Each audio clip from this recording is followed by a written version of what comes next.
All right. Go ahead, Chief. Introduce yourself. Okay, my name is Ron Reed. I was hired and sworn in as a firefighter September 17th, 1970. I was hired with 11 other men. We affectionately became known as the Dirty Dozen. We went through our training class. Our training officer was Assistant Chief Henry. Elmer Shover was the fire chief at that time. We had no formal fire school, so to speak. We did a lot of our training in firehouses. Our burned buildings were all vacant buildings. They were in the city. We burnt them. We burnt a lot of the old mansion down. How long did you do training? About 8 or 9 weeks. I'm not sure exactly, but somewhere around 8 weeks, 9 weeks. We come out of there. I was assigned to the squad at the Shamrock on B shift. Lenny Adams was in my class. He was assigned to the squad on A shift, and Bill Strickler, character in himself. He's from Chicago, actually, wasn't even a city boy. He was assigned to the squad on C shift. And what when you say squad in 1970, what was the squad? Okay, the original, they started a manpower squad again, if I remember right, back in the late 60s. I can't remember, maybe 67, 68, somewhere around there. And it was basically a manpower squad that was designed to bolster the manpower because we didn't have any other than the drivers. There was no manpower. All the pieces were just single drivers. That's correct. That's correct. Other than the tractor drones, they had obviously a tillerman. Yeah. But other than that, everything was supposed to be with the help of the volunteers, but there were no volunteers left at that time other than 13 and 8. The Riverside still had a couple, but 13 and 8 were the only volunteers. So I think it was, I couldn't swear it was Chief Henry's idea, but I'm sure he had something to do with him, and Monk and them decided to do a manpower squad is basically what it was. So it didn't have specialized tools. Nothing. Necessarily. It was just you had more personnel. Yeah. When I went on, there was 5 of us assigned to it. At one time, there were 7 of us running it. Basically all young guys, older guys driving, but basically it was all young guys full of piss and vinegar and ready to, all we want to do was work. But we weren't real busy back in them days as what was coming in the 70s. In 1970, when it was still relatively quiet. We did no medical calls, there weren't a lot of shootings, there were no drug overdoses, there was no medical assist as you run today. That we didn't do that kind of stuff. There wasn't a need for it back then. Yeah. So originally we had the old washy wagon is what we used as a squad, and that was just, as far as I remember, a hose wagon, I think, or a chemical wagon. I'm not sure which. Was that one of the speed wagons? The Rio speed? No, the Rio came. I don't even remember what the manufacturer was of the washy wagon. It may have been. But it was just a hose wagon. Yeah, and we didn't do anything with it. It carried our air packs up in the back, and that's all we rode on the back step, and that was it. It just got us to the calls. That's all it did. We didn't lay line. We didn't do anything. The premise was that the companies in ahead of us, that's when we started the Mattadale lays and the lays off of the Cisco loads, and all that stuff was brought in. It was those 2 or 3 guys that got in on the engine in the truck were supposed to lay a line to the front door. The squad would be there to pick it up and put the fire out. Right. That's that's where that saying came along. The squad's going to handle it. Pretty much. And that's because there was nobody else. Right. There wasn't anybody. Now even in 70, what was the volunteer force like in the city? I mean, did you start out as a volunteer? I did. I started out at Station 8. I joined there in 1967. I got out of high school in 67 or 68. I think the end of 67. I joined in Mount Pleasant and was a lieutenant and a captain there until I got hired on, and then that was the end. The Engine 8 was very active. Lots of guys. That goes way back to the Brindles and the Christians, and way back. They've been busy. Actually, my family grew up on Howard Street, and my mother knew a lot of the older guys from way back from her childhood, is living on right up the street, Howard Street, right up the street from the firehouse. So when I joined, she still knew the old Old Man Christian, and a lot of the guys. So that kind of the Royal was my neighborhood firehouse out on Dairy where the Union Hall is. That was the one that was protected where I lived, but there wasn't a whole lot of volunteer activity there at that time. And where did you actually live? I lived on 19th Street between Dairy and Brookwood. Oh, okay. So that the Royal was basically right up around Dairy Street, around pretty close to my house. Yeah, it was always odd. That end of the city, you only had one house out there, and then you had the Allison or the squad. Oh, the help came from the Allison. There was nothing else up on the hill anyway. Yeah. So anyhow, I gravitated to the Mount Pleasant, and that's where I joined. They really didn't have any.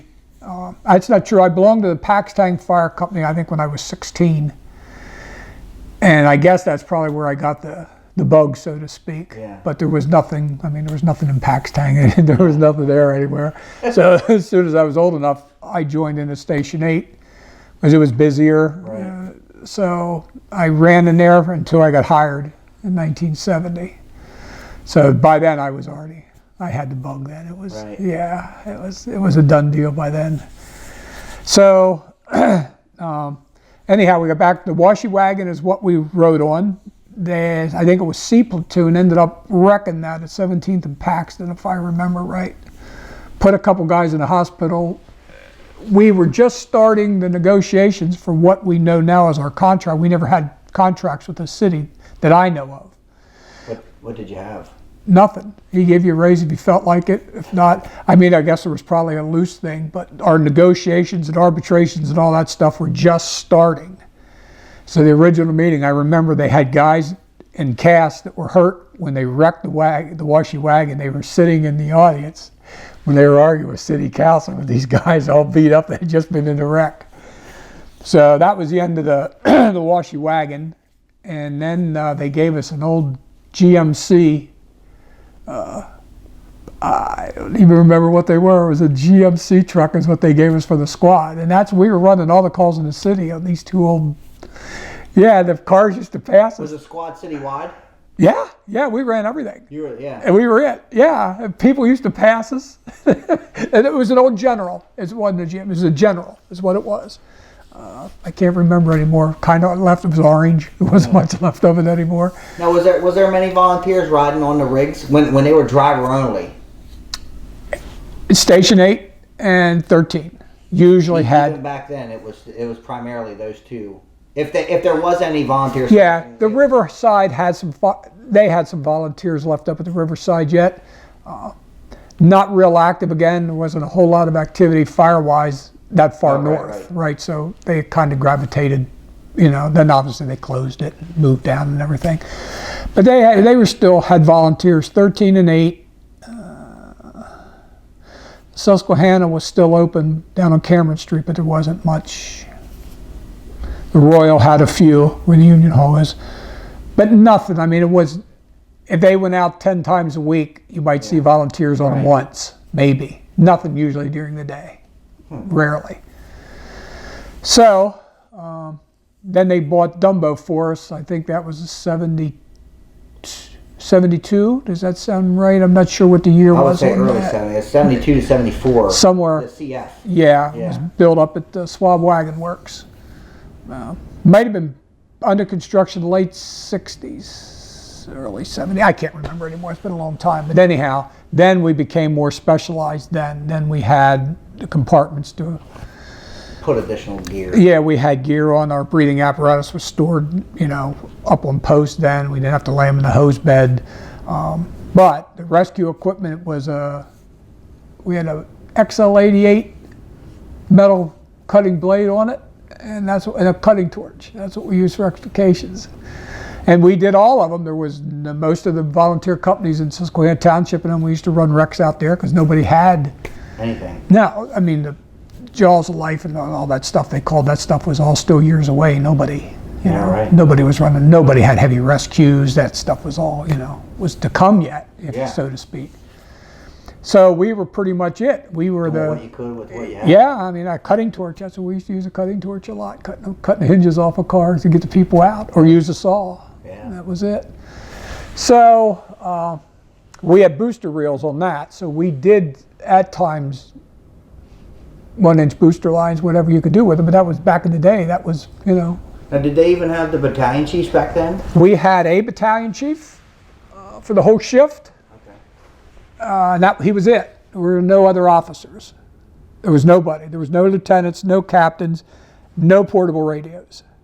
You had your radio in the rig, and that was it. The chief had a portable, huge, but he had a portable he could talk to headquarters on. But if you wanted obviously we had the radio room. Correct. Yeah, everything was still done down in City Hall. So if you wanted to talk, you either had to go back to the rig or got the chief's attention somehow. Face. And that was pretty hard to do, obviously. You only had one officer, so he was relatively busy, so to speak, if you know what I mean. It was, but the times were changing. You could see it was coming. I mean, as the fires increased and we got busier and busier, they talk about freelancing. Well, that's basically how we worked, but there was no other choice. You were on your own. There were no officers. He directed you where he wanted you to take your line, and then you disappeared. Yeah. And that was the last he saw you until the fire was out, or right, or the building fell down. Yeah. One or the other. So those days, but it was fun. Yeah, I'm sure. We had a ball. Because then the city started to burn, and then it really got when got in your intense. opinion, did the city really take off burning? Like a lot of guys, everybody likes to be like, oh, I worked in the war years. Hey, in your opinion, when did it really take off busy-wise? If I had to guess, when I sit and think back on it now, I would guess the 72 flood, June of 72, we weren't, I don't think we were in the prime of it yet. It was getting busy, but not like what was coming. And nobody saw it at that. You could see the neighborhood starting to deteriorate, the white flight. Everybody was getting out. The block after block was just sitting vacant and vacant and vacant. And you're saying that was happening in early 70s? Yes. Because even looking at photos of the Allison, late 60s, Yep. around 70 when you got hired, the Victorians across the street, everything was still really nice. Yes. All the rigs parked around the firehouse. Yep. Was safe. Yeah, Was it looked safe. like, and a lot of the guys still lived in the neighborhood. Yep. A lot of the guys lived in the neighborhood. Yep. But that was always a question of mine, when that transition started. I guess it really depends what neighborhood you look at. I mean, as the things moved, it seemed to come from the west, east, as it came out through the city, at least on the hill. Okay. There were no Irish neighborhoods, Polish neighborhoods. There were none of that, so to speak, in Harrisburg that I know of, other than a lot of the uptown was Jewish. Not all of it. The Italian Lake area, a little bit north of Italian Lake, was pretty much a big Jewish area. The Lochiel area of the city, was that gone already then? The Lochiel Hotel was still down there. But all them neighborhoods down there where PennDOT is now, they were already gone by. No, they were still standing and the 72 floods what wiped everything out down there. Again, that's another chapter because we burnt the shit out of that place. We burnt down there and Shipoke, what we called Shipoke in the day. That's what that was down there. Further south. Yes. Okay. Where PennDOT is, that Race Street, 9th Street, all that down there was all homes, all wood frame. Oh yeah. I know, I've built seen to burn. pictures of it Yeah, before. built to burn.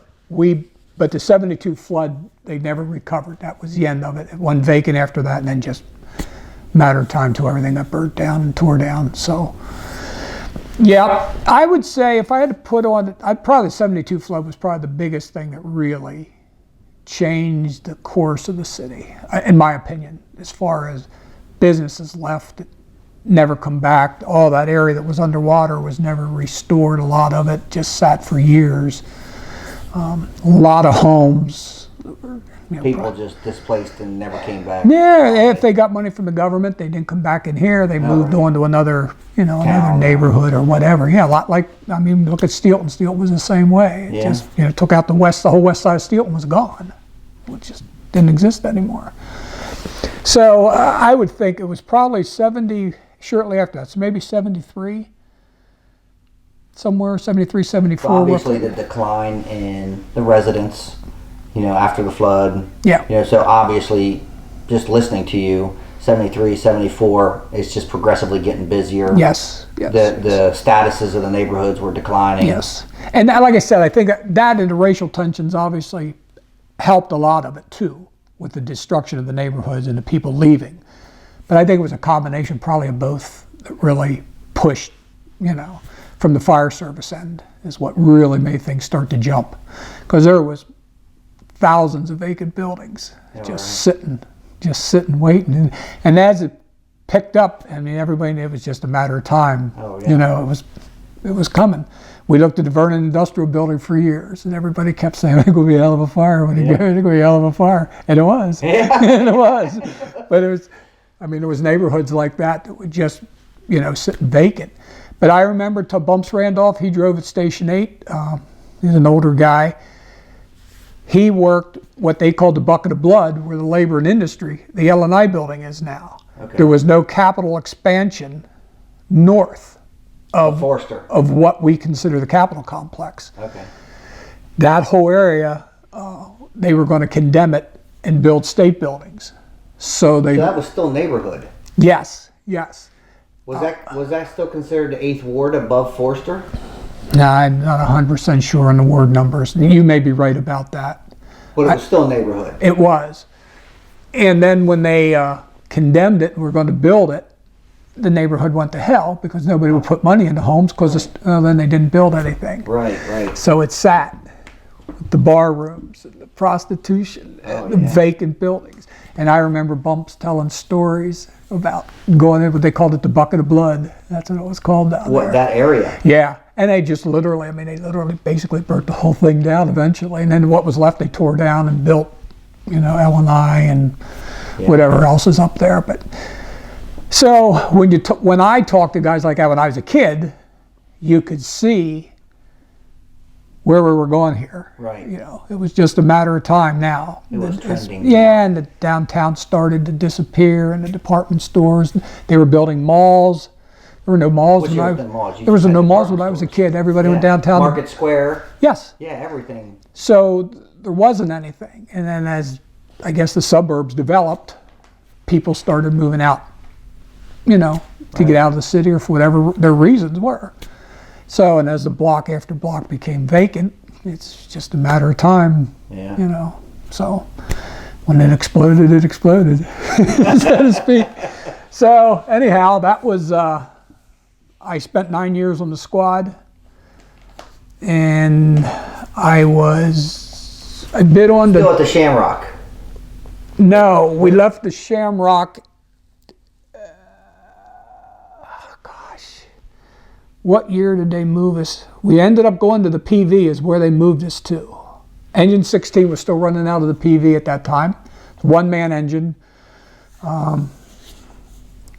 Didn't have a real big first alarm district because we were sitting in the Shamrock at 15th and Her, and Station 8 was down at the bottom of the hill. So 16 didn't have a real big district. It's kind of a slow house. So they moved us out and put us up there.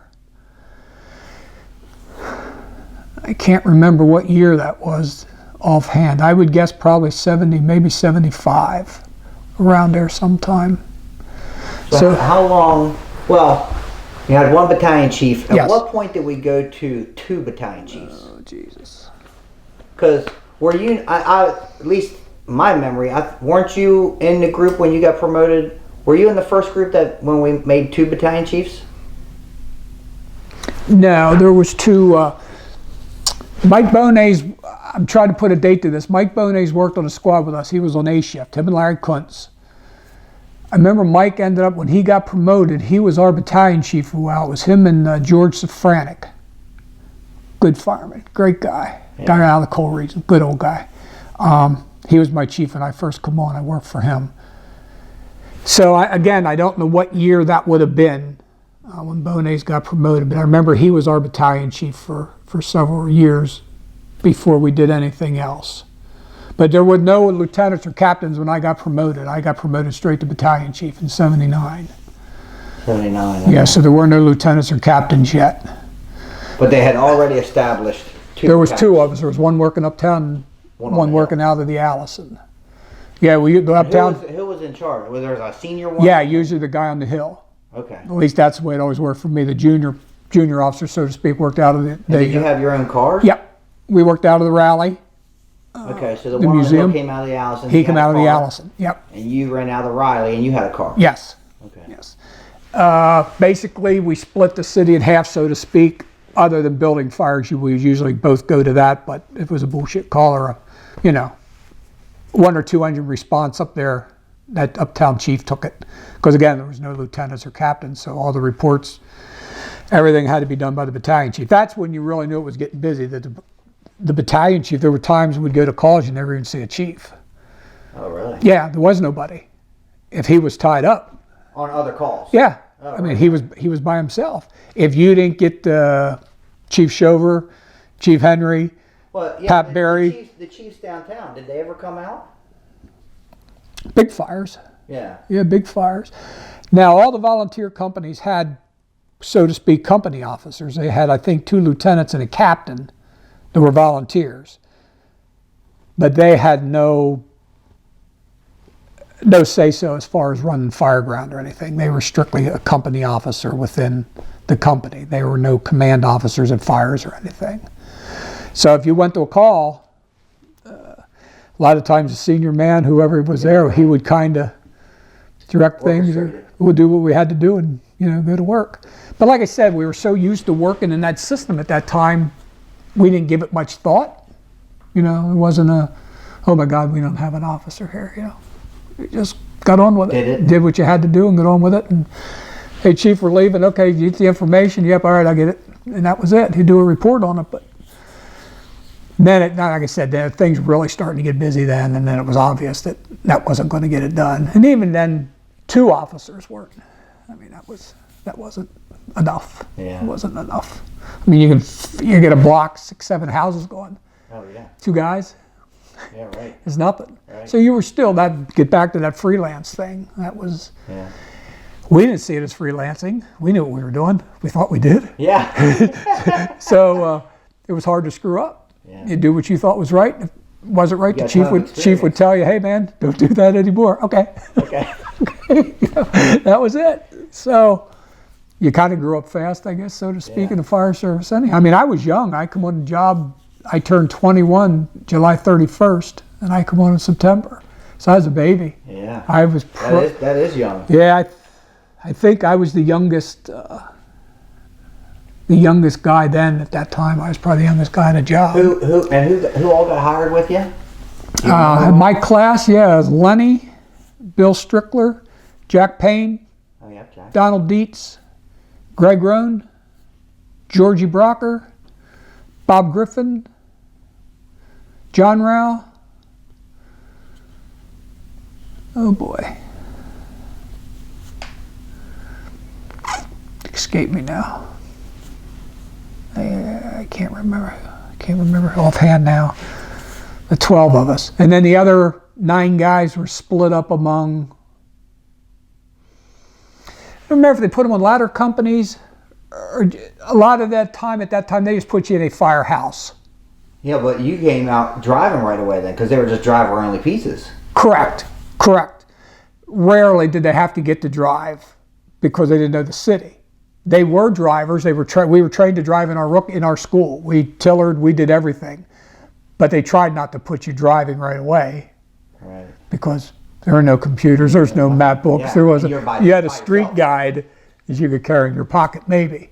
But technically, yeah, you could come out and go to work and drive that night. Absolutely. So we learned pumps. We learned everything in our rookie school. We didn't do a lot of ventilation work.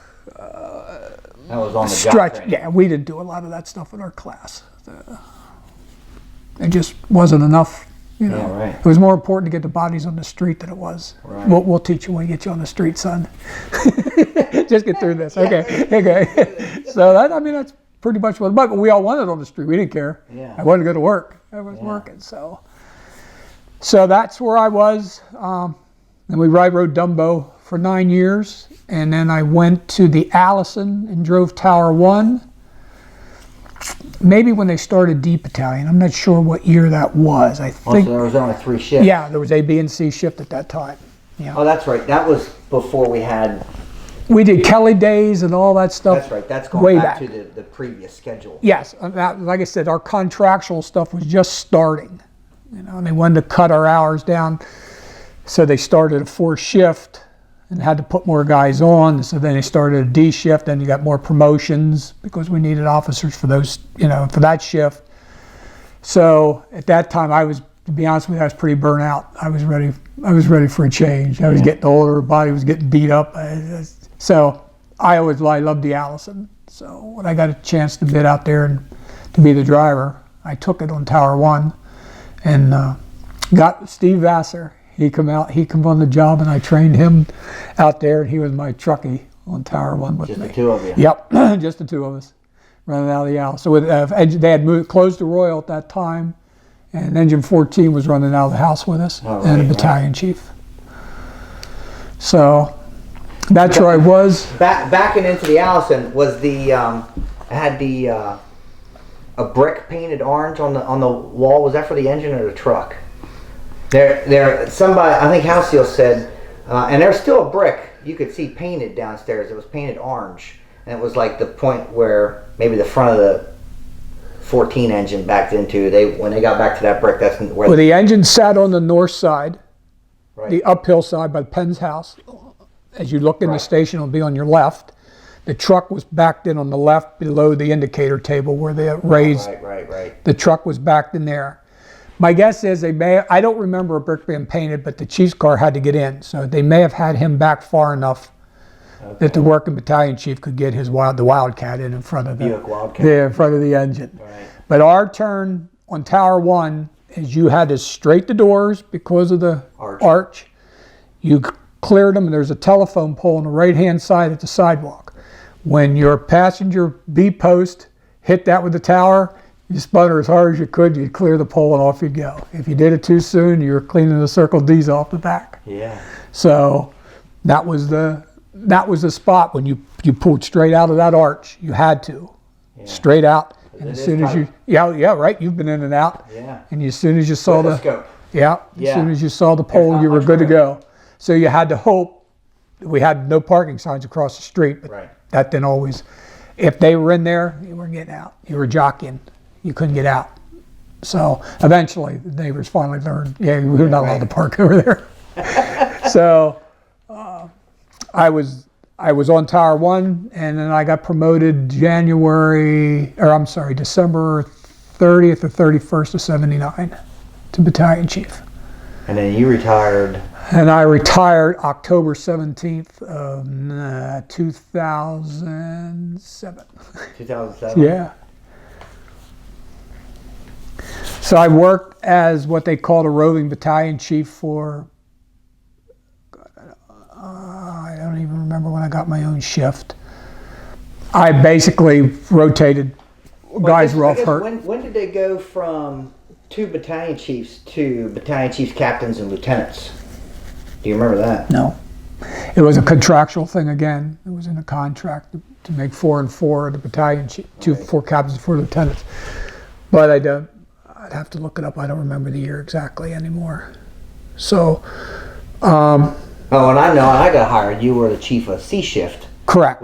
Were you predominant as a battalion chief? Were you predominantly on C shift or? No, I roved everywhere. I was worked a lot uptown. Larry Kuntz was on, I think, A battalion, and he fell through a floor and broke his back, and he was out for a long time, and that was my longest stint at that time that I can remember. One house, one shift. I didn't have to crazy night shifts and rotate through. I'd work 2 days here and then be off a night and then work 2 nights with somebody else. You're filling in. So wherever they needed you, Leiter would staple notice on your check and off you went. But that was okay. I mean, I got to work with all the guys then. I had driven in almost all the firehouses at one time or another, but some I didn't spend as much time in as others.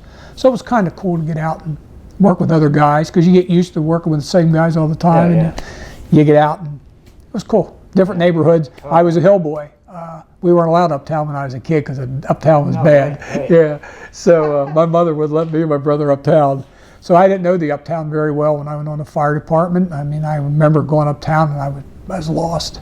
If I got off of one of the big streets, I had no idea where I was. I'd have to go to the river down Front Street because I knew my way out there. Yeah. But it was a different place and a different time. I mean, those neighborhoods were all homes. When you stand at 6th Street now and look down to the rally and look through vacant lots, there were thousands of homes in all those alleys, businesses on corners, things looked a whole lot different then than they do now, if you know what I mean.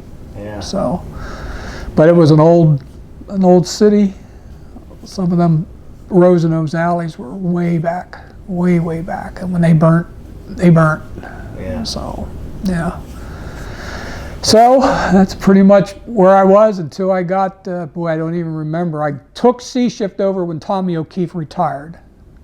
Okay. Basically what happened, I think I was Chief 13 when I got my chiefhood. I was Chief 13, went up to Chief 1, and you went down through the numbers as guys retired. I went from 13 to 12, obviously 11, 10. And then I was down, I don't know what year Tommy retired, and I got C shift then when he retired as the chief. I don't remember what year it was, but so up until then, I worked a lot uptown, out of the new station uptown when he built it. That's where the younger guy was, so to speak. I worked with Raymond Bangert a lot. He was a senior chief on D platoon, so I was on D platoon.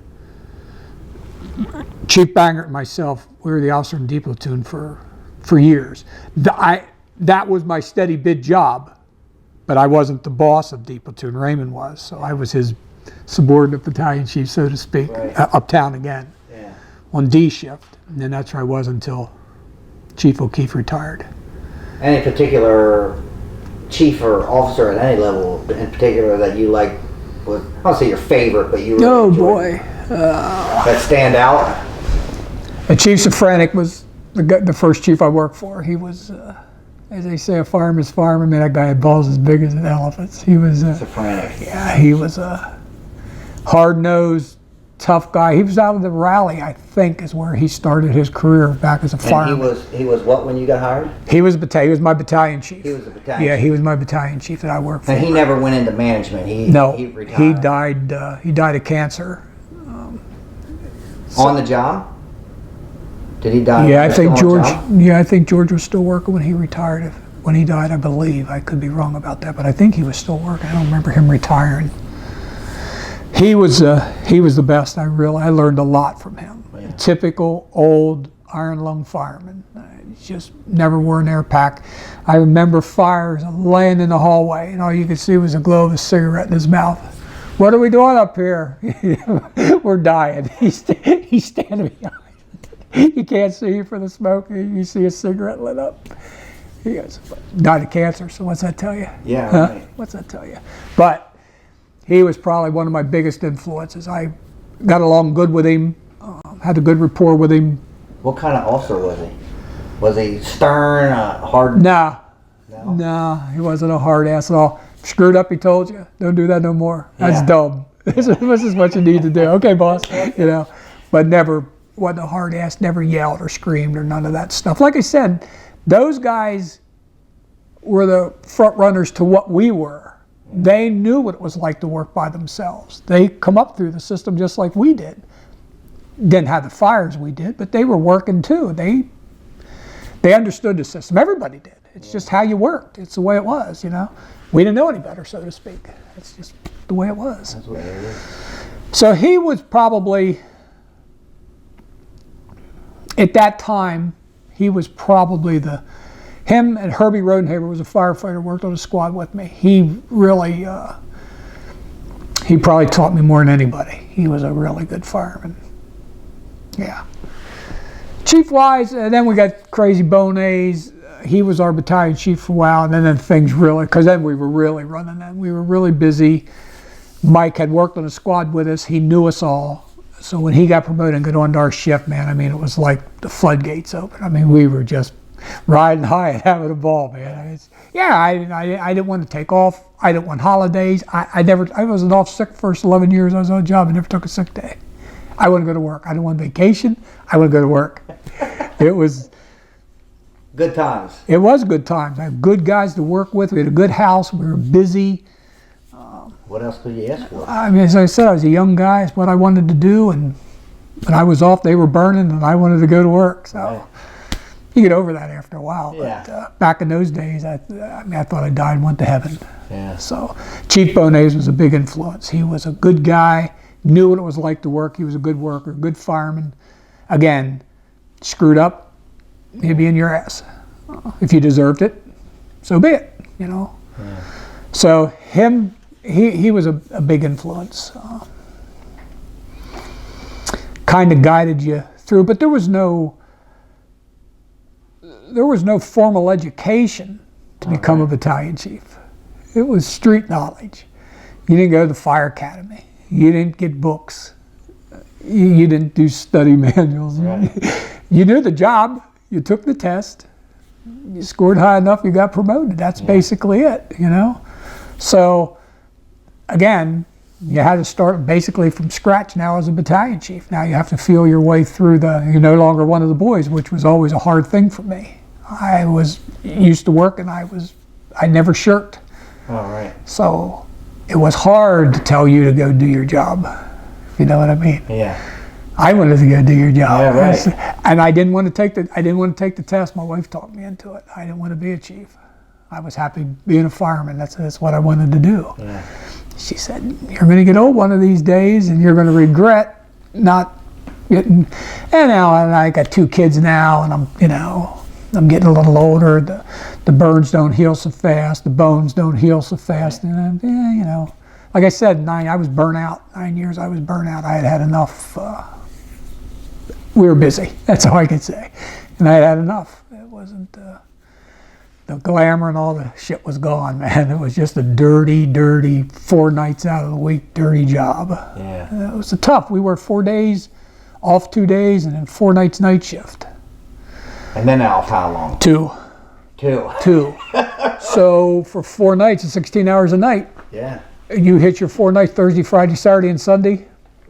Monday, your ass was shot. It was. It took 2 days to recover. Oh yeah. Especially when you're busy. Yeah.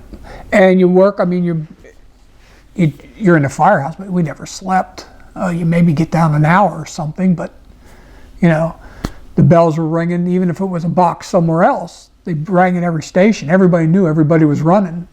There was no quiet zones or nothing like that. The big lights were on. You couldn't really rest. They were too keyed up. Yeah. So you get off at 7:30 in the morning. Normally, we went and got a beer. Right. To be honest with you, that's what we did. You couldn't go home and go to sleep. I couldn't wind down that fast.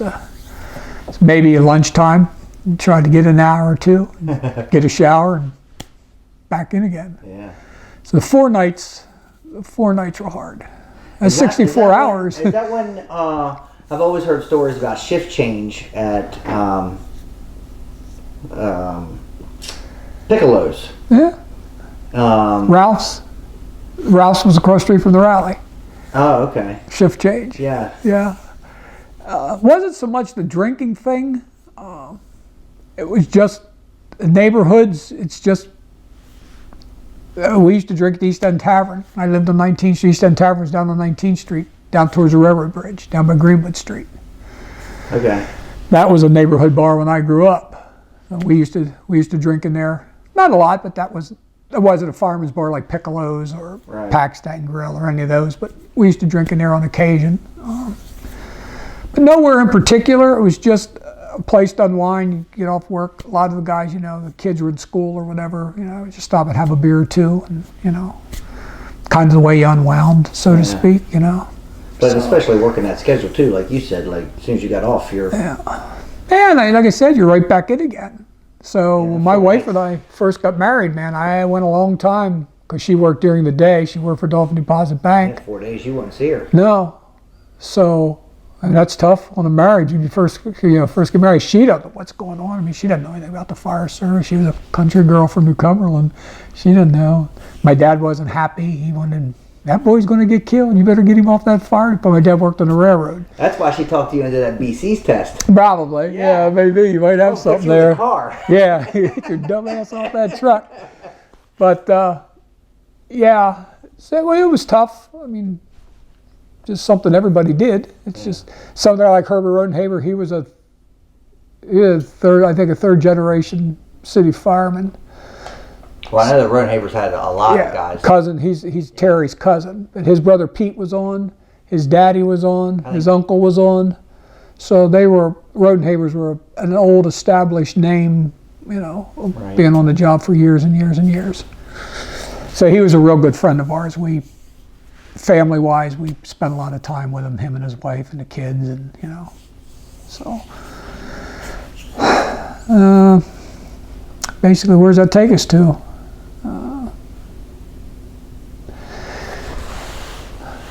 I got to see Battalion in the new station out in the Hill when Tommy retired. Again, I don't remember what year that was, and that's where I was a C Shift Battalion Chief until he passed, until I retired. What, well, I always ask you guys, most memorable moment in the fire department? What a positive, negative, like you think of the fire service, if there was a particular call or getting promoted, or what was one of the most impactful things that you experienced? If I had to say one thing, as far as Harrisburg goes, was the purchase of the tower ladders. If I had to say one thing that they did that made such a big impact on what we do, it was doing away with the tractor drawn aerials and buying the tower ladders. Because there wasn't a lot what we consider roof work today. Back in the day, there was nobody to do it. Personnel-wise. Right. You see pictures of the sticks up from the old days, but rarely do you ever see boots on the roof. Yeah. It just wasn't done. When the towers come into service, it was so much easier. Now, all the young guys had all the answers. You know, we got to get on the roof. We got to cut the roof open. Right. The old guys are like, "You guys are out of your," you know. So tower ladders made that aspect of the roof work much easier, faster, safer. Just everything. Just much better than the tractor draws were. Because once the tractor draws got in, you were done. Done. There was nobody getting in, nobody getting out. Your car's parked, you can't get the jacks down. Now that's one of the things I always liked about the Allison ladder truck with the screw jacks. Oh yeah. You dropped them and they were done and in service and you were gone. Quick. You know, quick. The American LaFrances, not so much. Yeah. They were much slower. So when we got the first tower ladder, everybody was like, "Holy crap, this is," but they were new. I think that was in 72 we put it in service. So they were relatively new. So. Which is interesting now because a lot of guys, obviously we just got our tiller. First, you know, I don't know when the LaFrances left the department, but quite a few years since we've had any tractor drawn aerials. Yes. And, you know, I know some of the streets and the way we have cars these days, you know, it just seems like majority of the places we can get the trucks in, it's just speed-wise or picking up the alleys, side sea of the buildings, and some of the alleys and stuff. At least what I'm thinking, projecting, you know, I'm hoping that the combination of both the tower and the tiller, hopefully it's going to be a good combination for us. But time will tell. Everybody likes taking the elevator to the roof. Time will tell. But there's so many things that we do that you won't do anymore, like scrubbing buildings. Oh yeah. Moving across the front of the row, taking windows, pulling out the front of the overhangs. There's just so many things that if you do them, it's going to be a very, very dangerous thing to do, balanced on the end of that aerial. Yeah. And this one actually, they actually put controls at the end of them now, so you can move them. The guy at the end of the stick can fly it, which is obviously something very different than. Yeah, for sure. That's going to take some getting used to. Yeah. So, but the way I see this, we went away from for a reason. Yeah. And to me, this is a step backwards, in my opinion. Yeah. That's just the way I see it. That's interesting. I grew up with the towers. Pretty much they were here my whole career. I mean, Okay. we tillered when I come on. I wrecked your ladder truck a lot of at the farm show. I was a horrible tillerman. But we learned, that's what we learned to drive on. So, yeah, so even the LaFrancis, they were on their way out when you came in. I drove ladder 1 out of the Hope several times. I drove the Allison ladder truck several times. I don't remember ever driving ladder 3. I drove the engine out of the Rally, but I might have drove the front end, I don't remember. They were still, the Allison was gone, and then we still had the 2 American LaFrancis for a couple years before they got phased out. I don't know what year they bought the first tower for Uptown, 74, 75 maybe, somewhere around in there. But, like I said, the way we were working then, they were just... Totally changed the game. Yeah, I mean, look what they did in New York City. Yeah. They changed the way things were done in Mac New York Bakers. City. Yeah, yep, exactly. So they were, if I had to say one thing... The Mac Baker aeroscope. Yeah. Is what transformed our fire department as we know it, in my opinion. It's just we did things different. He said you never used to get a lot of ventilation work. If we didn't ventilate as we went, the guys on the squad, till somebody got it for you. Yeah. So this way, I mean, now there's starting to be an extra guy. I remember John Blessing worked out of the Rally as an extra man, so to speak, because the fire load was really picking up there. So they put an extra man at the Rally, and John was the guy who ended up being Captain Blessing. But as a fireman, and I remember he was like, he said, I'm like a pig in a pig pen. I mean, he just had all the fire he wanted. He didn't have to argue with anybody. There was nobody else but him. He just had a ball. Yeah. So it was an interesting time for sure back then. So that pretty much it. That's where I worked up until I retired in 07. And if I had to say the one thing, it would be the towers. Probably most notable. Yeah, change. I would say so. Yeah. Any most memorable negative incident? A bad call, something traumatic. God, yeah, I mean, I guess we all had our share of them. I don't really. Nothing in particular. I don't dwell on those things that much anymore. It's not something that's. It's just something that happens, and yeah. But I usually ask the guys if they had something, positive or negative. I've been saying everybody, but I mean, there's tons of positives. Oh, right. Tons of positives. I mean, we made back in those days. Not me myself. I mean, everybody. We made a lot of rescues that we didn't give medals out back in those days. Oh, we didn't do nothing. You drug them out, went on about your business. Yeah. Yeah, things definitely changed for the better, I think, as far as that goes. I think everybody should be recognized for the job they do. I don't know that, I think sometimes we get a little carried away with the stuff we do, but it's what we get paid to do. It's our job. It's what we do. To me, it never made sense to give a cop a medal for solving a bank robbery. It just doesn't make sense. I mean, why would you give me a medal for putting the fire out? Right. I'm a fireman. That's what I'm supposed to do. Portable radios are probably another big thing that helped change. That would be. It helped change the fire department. Yeah, but when I first come on, the switchboard was in the basement of City Hall, and they were still using trunk lines where you see the people one ringy dingy. You remember that? Yeah. Yeah. The fire dispatcher was the call taker for the police and fire. And the police were out in that room with their radios, and the fire dispatcher was here at a console, and the county dispatcher was sitting beside you. Everybody was in the same area. And when the lines across the bottom, they were in 2-3, or they were cedar phone numbers back then. I can't remember what they were. You plug a trunk line in, you had a headset on, and you would talk. And if it was a call for the police, you'd just yell, "Cops, line 1." That's how we dispatch calls back in the day. And if it was for us, you went through, you plug in each firehouse and ring the phone if you wanted them, or you just step on the pedal and talk. So, I mean, when you think back then, and then now you look at the CAD systems and all the stuff, it's just the way we do business. And that even just communications alone. Oh, that's just beyond, nobody ever thought of that kind of stuff back in those days. I mean, Thinking about the radio dispatchers, who worked in the radio room? Firemen. They were firemen. A lot of them were older guys. So what, guys at the end of their career?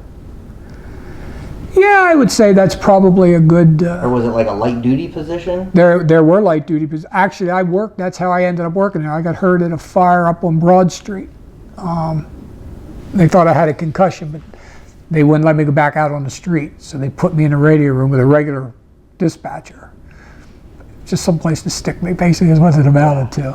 But it was kind of cool, because I would have never gone in there on my own, because I couldn't be out in the street.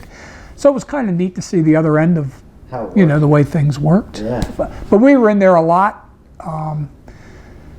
When later closed the office at the end of the day, the books and everything were taken downstairs, what we called downstairs. We were in the basement of City Hall. So if you were driving, sometimes the battalion chief would take an extra guy off the squad or something with him if things were really busy. So he had a driver, safety, whatever. So we were in there a lot. As an officer, you're down there usually a couple times a night usually. So you got to see the other end, so to speak. Yeah. It's kind of cool. I know. I don't know if he was on. I can't remember when he was on the job. If you were working, but my badge number was 3, and Red Wirtz. Yep, Red Wirtz. Oh yeah. He was previous badge 3. Yeah. And it was a huge gap. But I think he was the last one, and it was me. And now since I got promoted, it got reassigned quickly. But yeah, Red Wirtz was a dispatcher. He said he was a peach. Jimmy Plank. Jimmy Plank was he was another guy that died from cancer way too early. But he was a driver at 13, and then I think where did he go from there? Jimmy worked in a radio room. Bill Search was another older. Man, I've never even heard that name before. Yeah, Bill worked the radio room. Red Wirtz. Skippy Esworthy. Yep. Skip worked the radio room. Who were some of the older guys? But they only worked. There was always a bone of contention. They worked an 8-hour shift. Okay. They didn't work a shift like we did. They worked 3/8. So there was, every 8. So. First, second, third shift. Yes. Yeah. So if you were detailed to the radio room, let's say light duty or whatever. Lighter said to you work well. Even if not, they needed somebody. There were so many guys who were qualified to work in there. Say, you work a radio room 11 to 7. Lighter would put a notice on your check. You work the radio room for 4 nights, 11 to 7. He was putting them notices on right? checks. That was Bob. That's what he did. But 11 to 6, you had 8 hours. Your shift worked 16. You got to go home. Yeah, that's nice. You only worked 8. Yeah. So then it got to be a union. You got paid? Yeah. You got paid for 16. Yeah. Well, You got your regular. Right. That's right. So then it got to be a bone of contention with the union. I hated it. I never wanted to go back in there. I hated it. Some guys loved it. All right. So then it never seemed to suit people. I don't want to work 3 to 11. I don't want to work 11 to 7. I got something to do with my kids. I don't want to, Then the bidding process came through the contract and all that stuff. But back in those days, it was kind of unique because you had wheels. You could send any box you wanted to the firehouses in the console. You could put the thumb wheels and put the box number up if you wanted to, and then transmit a box. They used to send them out to the houses. So it was kind of cool. It was something different. Yeah. So radios were probably another big thing. We had tried for years to get them. Years.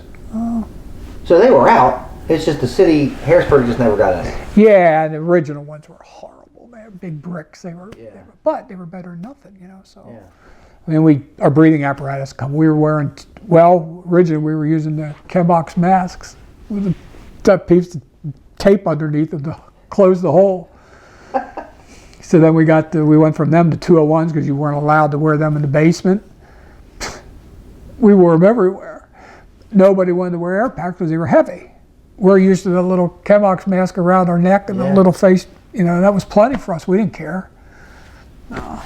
Yeah, a little smoke every now and then, but it was no big deal. Yeah. So when the 201s came, the MSA 201s with the big flat back plates, they were heavy steel cylinders. They were, but for the guys that were working, they were the cat's ass. Yeah. They were like dying and going to heaven because you could go and work. You didn't have to worry about nothing. You had nice clean air as long as nothing happened.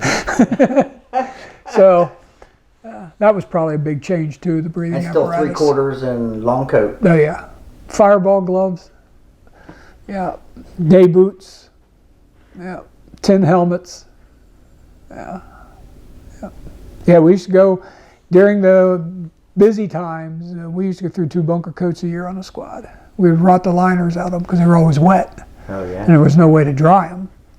And I never wore canvas because they were too heavy. They had the old duck. If you remember the old duck coats, they were canvas. But when they froze in the winter, you couldn't move. They were like having a bulletproof vest on. They were so damn heavy. So I always wore rubber because they wouldn't freeze. The water, you just have a thin layer of water on you in the winter, but they wouldn't freeze. If they did, you just shook them and put them back on the way you went. Yeah. But the liners in them they had snap-in liners that you could remove, but we never took the liners out because you get burnt through the rubber. So the liner was the only protection you had. So we never took our liners out. Never. That was like, at least the guys in the squad, we never did because it was too easy to get burnt. So they were always wet. There was no way to dry anything. If you take the liner out, you were back into work in 2 days. So usually, they might be dry, but a lot of your boots were always wet inside. Yeah. You could never, there was no way to. I remember Ed Shelley, he worked on a squad with us. He made his own boot dryers back in the day. Oh, yeah. And electric boot dryers. He used to put his boots in them. His family had a sporting goods store. Sporting goods store. Fifth and Bridge, yep. Yep. Ed come on the job. I don't remember what year Ed was. He come on after I did. Good guy, good fireman. He lasted a couple years, and then he ended up, I think, moving to Florida, and then he got sick. Ed's been over to the Allison a couple times. Yeah, you know Ed. Yeah, good guy. So I remember he come on. He was out in the squad working with us. I remember what year on another ship, and I remember his boot dryers. So then the gas dryers, that was another story. They put gas dryers in the Rally, and 8, I guess, had them. We were going to dry our hose because the hose was always wet. It was mildewed. It was always wet. So you were supposed to change the hose. You come back from a fire, you'd wash it, put it in the gas dryers, dry it. But you had dry hose to repack the engine. Okay. And then put this stuff in, and 2 or 3 days later, or whenever the gas dryer was done, you take it out, roll it up, and put it back on the racks. It wasn't just hanging in hose towers, or? Well, a lot of the stations didn't have hose towers. So what, it was like a big oven? Yeah. Yeah, almost remind you. They were blue. They kind of remind, the hose washer used to be out Station 2, the blue trough? Oh yeah, it's still there. That was part of the system. Oh, okay. That hose washer. That was just part of it. Yeah, and then there was a big thing like a pizza oven, but it was big. And it had double doors. You opened it and pulled out shelves, and you would flake the hose on it and put it in and turn them on. And it just pumped air through it. That's how we dried our gear after they bought them. We didn't put a hose in there, we put our gear in there. What was more important, my gear or the hose, right? I got tons of hose. So that's how we dried our gear, and I got taking it out. I mean, gloves and sweatshirts, and you never knew what was going to be in there. And that's how we used to dry the gear. But we went through a lot of gear. I mean, it wasn't made like it is today. I mean, it was beat up. The day boots, I never wore bunker pants. They slow you down, man. Yeah. You had to go. Never pull my boots up. I always had them pulled the whole straight down. Yeah, I never. Burnt my knees a couple times, but hard head. Yeah. Well, good. Do you got anything else you want to talk about? I didn't say. Mine was badge 79. I didn't leave that part. I thought about that a couple days ago. I was like, I was looking at going across my list, and I didn't remember if you said I was badge 79. Raymond Mallory had that badge number before I did. Raymond Mallory. He was an uptown boy, a rally boy, if I remember right. He was an older man. And he ended up driving out of Station 8. He was a driver out there when I was a volunteer. And I worked for Dolphin Deposit Bank too after I got out of high school. And Raymond retired from the fire department, and he came in to work at the bank, and he worked in the basement in the coin room. after he retired from the fire department, and he was badge 79. So I wanted his badge number when I come on the job because he was. Did they let you pick your own badge number? I asked Bob later. Bob later. When did Bob get hired? Do you know? He was on way before me. I think if I remember right, he come out of the highway department of the city. I think Buskey come out of the electrical department. Yeah. And later, if I think he came out of the highway department and then basically transferred into the fire department. He was a volunteer at 8 for years before he got hired too. Yeah. No, he was on before me. I had sometime. But he never worked on the street. He went straight in the office, right? I wouldn't say never. I don't ever remember him being on the street, but I'm not 100% sure that he never did. But I need to get Bob interviewed too. Yeah, I'm not 100% sure about that. But he was in the office as long as I can remember. So anyway, a lot of the guys that belonged to 8, they wanted an 8 in their badge number somewhere. They didn't care where. I wanted Raymond's number. That's what I wanted. So. And I know Bob was hell on that. Even though Bob. Well, I got hired in 03, and he was on another 6 months, and he was hell bent. If you had any relation to the Mount Pleasant, you had an 8 somewhere. You were 80 or 88 or something, 28 or yeah. But and at that time, a bunch of the 80 numbers were open. So I know a couple guys are 81, 80, whatever, 84, whatever. They cycled numbers through, but. So I was 79. That's what I wanted. Fortunately, I was lucky enough to get it, and I had that till I was promoted, and then Steve Schnoke come on the job, and Schnoke had. I don't know if it's out now, and I have no idea who has it now. I would imagine it was been put out since Steve retired. I don't even know. A bunch of young guys, and honestly, I don't have them all committed to memory. Yeah, I had no idea. No idea. So yeah, we covered that. I didn't know. Remember what else you asked me from the beginning?